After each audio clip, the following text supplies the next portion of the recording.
Si Mazen. Merci pour l'invitation, merci Sikaïs et bonjour à tout le monde. Je dois avouer que la propriété intellectuelle est une question qui n'est pas du tout facile et n'est pas du tout évidente. Alors l'état des lieux montre qu'il y a beaucoup d'enjeux et des difficultés. Mais c'est aussi un domaine que je trouve très passionnant puisqu'il est intimement lié à l'innovation et à la recherche. Alors je vais essayer pendant cette intervention de vous donner un aperçu sur les différents constats qui freinent un petit peu le bon fonctionnement du système de l'API dans notre pays. Comme premier constat, notre pays ne dispose pas d'une stratégie nationale de propriété intellectuelle. Donc ça, c'est un constat de taille, je pense, parce que la stratégie nationale de propriété intellectuelle, elle est extrêmement importante, puisqu'elle encourage et facilite la création, le développement, la gestion et la protection efficace de la propriété intellectuelle à l'échelon national. Donc elle permet aussi de renforcer l'aptitude de notre pays à générer des actifs de propriété intellectuelle ayant une valeur économique. Nous, pour pallier un petit peu à ce problème, nous sommes convenus avec l'ANPI pour justement élaborer une stratégie pour notre pays. Et donc on a déjà identifié deux experts, un expert international et un expert local. On va essayer,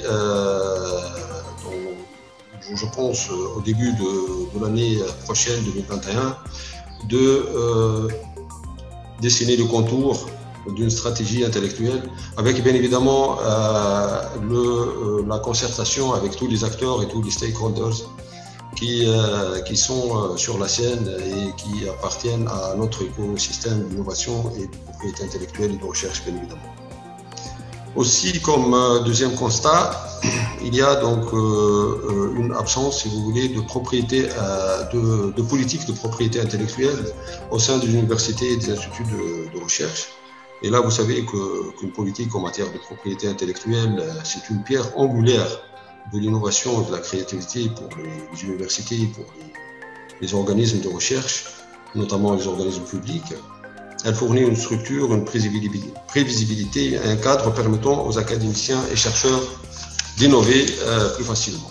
Donc là aussi, on est en train de travailler, et avec l'ANPI et avec l'Institut Pasteur, comme étant peut-être un institut pilote, pour mettre en place une politique de propriété intellectuelle pour les chercheurs de cette institution-là.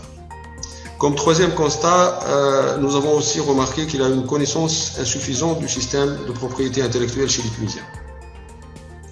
Là, les Tunisiens, et en particulier peut-être les petites et moyennes entreprises, semblent être peu au courant du rôle de la propriété intellectuelle et de son importance.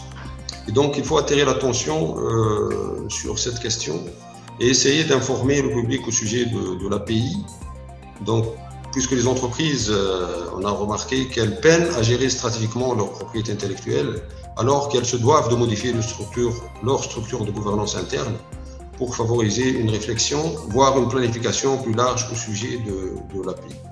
Donc il faut déployer un effort concerté afin de renseigner la population au sujet des utilisations et des avantages de l'API et dissiper les nombreux mythes qui persistent à ce sujet. Donc nous avons déjà mis en œuvre diverses activités de sensibilisation à travers notamment et plus particulièrement l'Académie de la propriété intellectuelle, l'Académie nationale de la propriété intellectuelle qui fait partie de l'INORPI et qui est si vous voulez, une représentation, si vous voulez, ou un point focal de l'Académie internationale de l'Organisation mondiale de la propriété intellectuelle. Donc nous avons déjà mis en ligne un cours qui s'appelle DL101, c'est un cours basique. Nous l'avons fait en langue arabe et on a fait une première édition pour la première fois. Nous avons reçu plusieurs lettres de félicitations pour cette initiative-là. Et cette initiative a permis à 33 participants d'avoir un certificat co-signé par l'ANPI et l'INORPI. On va délivrer le certificat très prochainement, mais ça a permis de diffuser la culture de la propriété intellectuelle au sein de notre pays à travers cette académie-là. Nous, on travaille aussi avec les ONG, avec les associations, avec beaucoup d'autres, avec les entreprises aussi, beaucoup d'autres institutions de recherche, telles que, comme je viens de citer, l'Institut Pasteur, etc. Et le but ou l'objectif, si vous voulez, commun, c'est de diffuser la culture de la propriété intellectuelle. Aussi, on est toujours en dialogue, si vous voulez, en concertation avec les avocats et les mandataires de propriété intellectuelle pour essayer aussi de faire la sensibilisation et d'inculquer cette culture à un niveau plus large. Donc, il y a aussi une autre initiative que nous avons faite, nous avons lancé il y a 2 ans déjà, c'est les Olympiades de la propriété intellectuelle. Vous savez qu'il y a le concours des inventeurs en propriété intellectuelle ou industrielle qui est organisé dans tous les pays pratiquement et annuellement.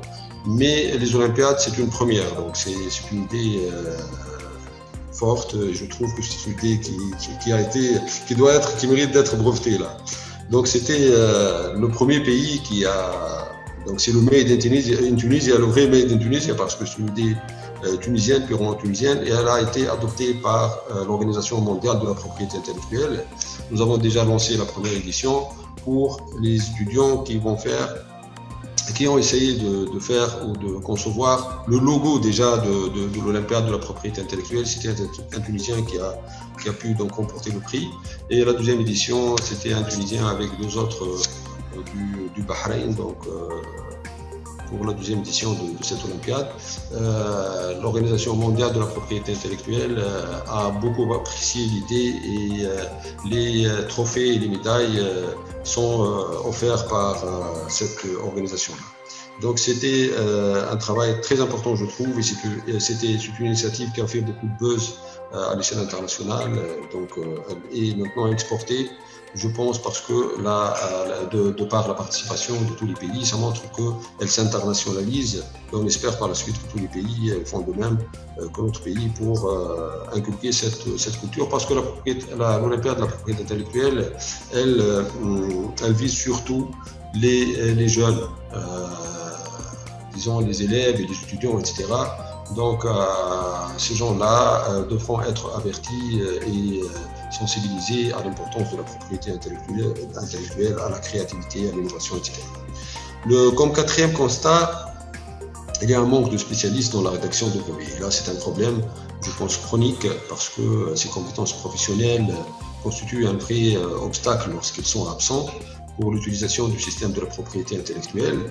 Et cette situation pose de nombreux défis aux entreprises, mais aussi aux chercheurs et aux inventeurs indépendants et risque d'accentuer le fait que trop peu d'entre eux sont conscients de l'importance de la propriété intellectuelle. Donc, l'INORP essaie de jouer un rôle particulièrement utile à cet égard, en donnant des conseils, etc., et en essayant d'aider les inventeurs dans la rédaction des brevets. Quand bien même, ce n'est pas notre rôle, ce n'est pas dans nos attributions, mais on le fait. Et actuellement, nous travaillons avec nos partenaires tunisiens, avec tous les acteurs qui sont là, présents dans la sphère de la propriété intellectuelle et de l'innovation, dans le cadre d'une commission technique de l'organisation, pour élaborer une norme sur les techniques de rédaction de brevets. Ça, c'est une première aussi.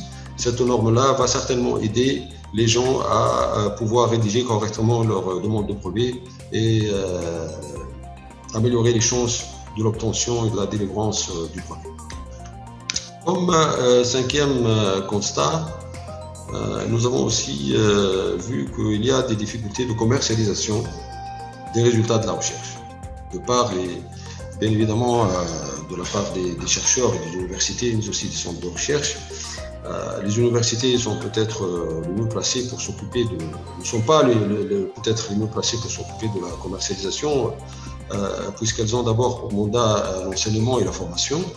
Et la recherche fondamentale, elle est parfois privilégiée par rapport à la recherche appliquée. Par contre, les entreprises ont expressément pour rôle de commercialiser les biens et les services. Et donc, il faut matcher les deux, si vous voulez. Il faut faire un bridge entre les deux pour essayer de valoriser d'une part les résultats de la recherche, d'autre part aussi répondre à des besoins exprimés par nos entreprises. Donc, cette collaboration, certainement, elle va tirer parti des compétences complémentaires des deux partenaires. Et le défi consiste toutefois à créer et gérer la politique de transfert de connaissances du partenariat de façon qu'elle serve l'intérêt supérieur de toutes les parties, c'est-à-dire côté recherche et côté industrie. Donc je pense que ici, il faudra peut-être intensifier les bureaux de liaison le travail les efforts des bureaux de liaison avec l'industrie, tels que les TTO, mais aussi les buts. Et nous avons, avec un programme appuyé par l'Organisation mondiale de la propriété intellectuelle, nous avons mis en place des TISC. Les TISC, c'est les Technology Innovation Support Center, en français ce sont les CATI, les centres d'appui à la technologie et à l'innovation. Ils sont maintenant peut-être au nombre de 40, presque 50 CATI qui sont déjà implantés dans les entreprises, dans les centres de recherche, dans les centres techniques, dans les associations aussi. Et le but, c'est de fournir l'information et de donner des possibilités pour exploiter l'information brevet, mais aussi des informations sur les bases de données de recherche scientifique qui sont offertes par la WIPO avec des prix un petit peu préférentiels, qui ne sont pas trop chers. Et on a mis ça à la disposition de tous les gens, moyennant une convention, bien évidemment, pour améliorer l'accès à cette information technique qui est très importante. Il y a quelque chose qui manque aussi dans le paysage de notre système de propriété intellectuelle et innovation. Ce sont les accélérateurs de technologie qui constituent de bons exemples pour aider les chercheurs à évaluer si leur idée est prête ou non à la commercialisation. Donc, ils collaborent avec les chercheurs inventeurs afin de les aider à planifier les moyens commerciaux les plus efficaces et les plus économiques pour y arriver. Comme sixième constat, je pense, oui, j'ai dépassé un petit peu le temps là. Non, allez-y. Malheureusement. Oui, un petit peu mieux. Et après, je vais passer à. Allez-y. Alors, je continue, voilà. Donc, sixième constat, si vous voulez, c'est la culture qui règne au sein des universités et centres de recherche et qui n'est pas toujours favorable à la commercialisation. Là aussi, c'est un frein, puisque oui, la Tunisie, je pense, parmi d'autres nations, elle est un petit peu au bas de l'échelle pour ce qui est de la valorisation des résultats de la recherche. Il y a vraiment quelque chose qui ne va pas. À quoi ça tient? Sans doute à notre culture qui est forgée pour l'essentiel par notre éducation universitaire. Et cette éducation est malheureusement parfois hostile au commerce. Elle est hostile au commerce et c'est pour cette raison qu'on n'a pas...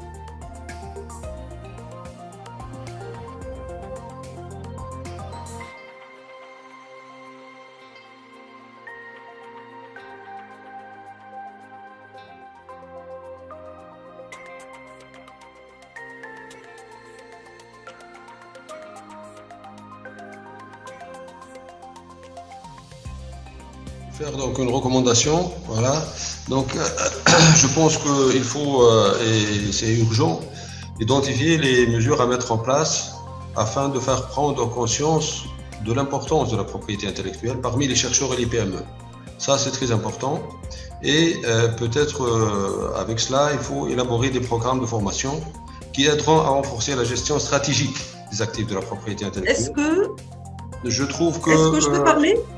Je trouve qu'il faut le faire, et ça sera extrêmement important. Nous avons déjà commencé à travailler avec notre académie pour essayer un petit peu, comme je disais tout à l'heure, de faire des programmes de sensibilisation aux chercheurs, aux petites et moyennes entreprises et même les startups et les autres catégories, disons les inventeurs indépendants et tout. Et on va continuer dans cette lignée-là parce que, comme a dit Albert Einstein, la vie est comme faire du vélo. Et donc, pour garder votre équilibre, vous devez continuer à bouger. Sinon, on risque de tomber là. Mais peut-être le problème, c'est que peut-être qu'il ne s'est pas rendu compte, Albert Einstein, que parfois on met les bâtons dans les roues, même si on est en train de bouger. Donc il faut voilà, travailler et bouger. Et j'invite tous les acteurs et tous les stakeholders, les parties prenantes, si vous voulez, de l'écosystème de la propriété intellectuelle, à travailler avec nous parce qu'on est dans une logique open, on est dans une logique de projet. Nous essayons de faire de sorte que nos prestations et nos clients soient satisfaits. Et d'ailleurs, je saisis cette occasion pour un petit peu vous donner un scoop là, parce qu'on est en train d'initier, si vous voulez, un projet. Déjà, le kick-off a été fait au mois d'octobre avec la Corée du Sud, avec l'appui financier de la POECA, un programme de digitalisation complète de tout notre système d'information de la propriété intellectuelle, avec un don d'environ 4 millions d'US dollars. Donc c'est une somme très importante pour ce projet et j'espère que tout cela va permettre de trouver les bases de données à temps avec un clic, etc., de permettre le e-filing, de permettre de faire tous les services en ligne pour et nos chercheurs et nos entreprises et nos clients, mais aussi les mandataires aussi de la propriété intellectuelle. Donc je pense qu'avec les autres aussi institutions, il faut collaborer, il faut travailler dans un collectif et avec l'esprit d'une équipe. Très beau scoop, Riyad, et très bonne nouvelle, c'est bien.